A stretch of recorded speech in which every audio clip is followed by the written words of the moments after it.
कामचोर देवरानी।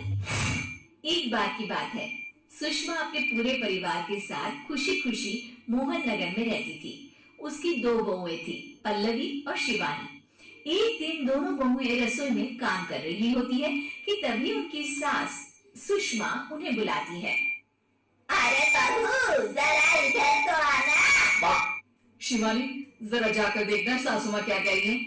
दीदी आप ही देख लो ना जाकर, आपको भी तो सुनाई दे रहा है। अरे मैं आटा गूंद रही हूँ ना, तुम चली जाओ। हाँ तो मैं भी तो सब्जी काट रही हूँ ना दीदी। अरे बहू, जल्दी आओ। ओह, ये तो जाएगी नहीं, मैं ही जाकर देखती हूँ कि क्या करना है। पल्लवी सुषमा के कमरे में जाती है। जी मम्मी जी, क्या हुआ? शाम को घर पर कुछ मेहमान आने वाले हैं, तो तुम अच्छा सा खाना बना लेना बहू। ठीक है मम्मी जी, आप बता दीजिए क्या क्या बनाना है और कितने लोग आ रहे हैं। सुनील की मौसी जी और उनका पूरा परिवार आ रहा है। कुल मिलाकर 3 लोग और हमें मिलाकर हुए 9 लोग। तो अभी से ही तैयारी करना शुरू कर दो। और हाँ, घर की सफाई भी कर देना, हाँ, अच्छे से। जी मम्मी जी, सब काम हो जाएगा, आप चिंता मत कीजिए। पल्लवी शिवानी को घर में मेहमान आने वाले हैं इसके बारे में बताती है। क्या 9 लोगों का खाना बनाना होगा, घर की सफाई करनी है? बाप रे, सासू माँ ने तो हमें घर की नौकरानी ही समझ कर रखा है। ऐसा नहीं बोलते शिवानी, हम इस घर की बहू हैं और घर के काम करना हमारा फर्ज है। दीदी तो है ही सासू माँ की चमची, जब देखो सासू माँ सासू माँ। मैं तो इतना सारा काम नहीं करने वाली। शिवानी कपड़े लेकर गमला साफ कर रही होती है और चक्कर आने का नाटक करने लगती है। मेरा सर चकरा रहा है। तभी वहां पल्लवी और सासू माँ जाते हैं। अरे बहू, क्या हो गया तुम्हें? मम्मी जी, बहुत तेज सर में दर्द हो रहा है। तुम एक काम करो शिवानी, आराम कर लो। नहीं नहीं दीदी, घर में मेहमान आने वाले हैं, मुझे आपकी मदद करनी चाहिए। अरे कोई बात नहीं शिवानी, तुम आराम कर लो, मैं सब काम कर लूंगी। ठीक है दीदी, अगर आप इतना कह रही हैं तो आराम कर लेती हूँ। शिवानी आराम से अपने कमरे में मैगजीन पढ़ रही होती है। इसे कहते हैं आराम की जिंदगी। इतना सारा काम। चलो, सारा काम खत्म हो गया, शिवानी को देख आती हूँ।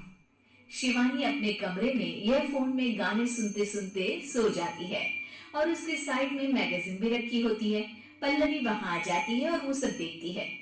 ओहो, तो मतलब सब काम चोरी का बहाना था। अभी बताती हूँ इसको। घर का सारा काम मुझे करना पड़ा और ये महारानी यहाँ मैगजीन पढ़ रही है, गाने सुन रही है। पल्लवी रसोई से एक प्लेट और चम्मच लेकर आती है और शिवानी को थाली बजाकर उठाने लगती है। शिवानी अचानक से उठती है। उठ गई महारानी, गाने भी सुन लिए, मैगजीन भी पढ़ ली। तुम तो बहुत बड़ी झूठी निकली शिवानी। तुम्हें सर दर्द का बहाना बनाया ताकि काम करने से बच सको। हाँ, बनाया बहाना। तो क्या करती, इतने सारे काम करती।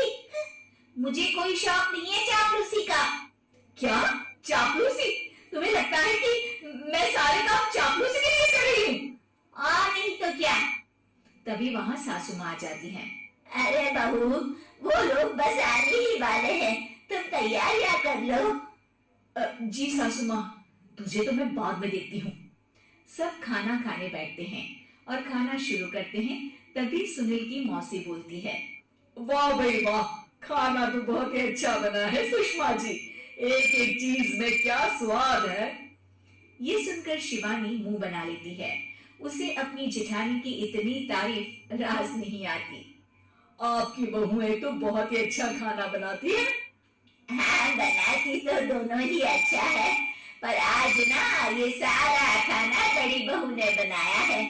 छोटी बहू की तबीयत ठीक नहीं थी, सो इसलिए।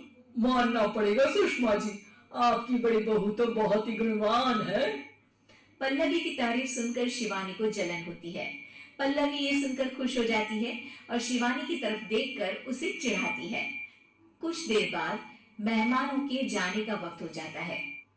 मौसी जी सबके लिए उपहार लाई होती है। वो सबको शगुन के पैसे देती है और अंत में पल्लवी के पास आती है। तुम्हारे लिए शगुन का लिफाफा तो है ही, पर बहू तुम्हें एक और उपहार भी मिलेगा इतना अच्छा खाना बनाने के लिए। मौसी अपने सोने के कंगन निकालकर पल्लवी को पहना देती है। ये लो, ये मेरे मनपसंद कंगन है, अब से ये तुम्हारे हुए। धन्यवाद मौसी जी। ये देखकर शिवानी तो पूरी तरह से जल जाती है और गुस्से से रसोई में चली जाती है। तभी वहां पल्लवी आ जाती है और उसे अपने कंगन दिखाने लगती है। देवरानी जी, अब आपका सर दर्द ठीक तो है ना? मुझे लगता है कि अब सर दर्द शुरू हो गया होगा आपका।